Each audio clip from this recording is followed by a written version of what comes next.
Welcome to the 1 Minute Apologist. We interview the world's leading apologists to provide credible answers to curious questions. How do we verify the validity of the Gospels? Well, look, when I corroborate any kind of an eyewitness on the stand, I'm looking for something evidential that aligns with what it is the witness has said.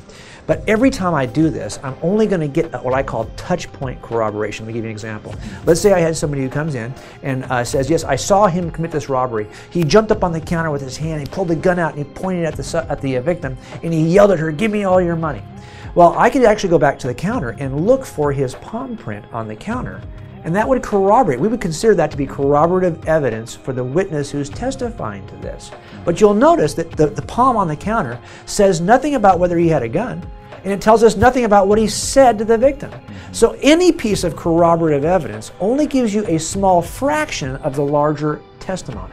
And I never expect it to give me any more than that. Luckily, I wish I had videos on my cases, but I don't have them. So I have to make cases with this touchpoint corroboration. I don't have a video that's rolling during the actual crime. So this is what I'm expecting then when I look at corroborative evidence for the claims of the Gospels. I'm going to get some touch, some piece corroborated. So I look at archaeology and I see how much has been corroborated by archaeology, for example. Well, can I say that everything's been corroborated? No. Yeah. But do I expect everything to be corroborated? No.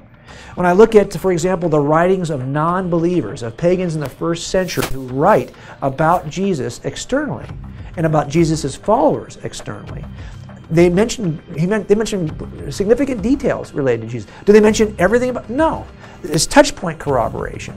When I look at the internal corroboration, I see, well, gosh, does this author seem to know something about the local cities? Does he know something about the local customs? Does he know something about the local proper names that are used in this region of the world in the first century? I see confirmation of things I would expect to see. Now, again, do I get complete corroboration? No. But I don't have that high I have a high value for corroborative evidence, but I have a low expectation for how much it's going to corroborate. Given those expectations, I think what we see both externally and internally does a lot to corroborate the Gospels.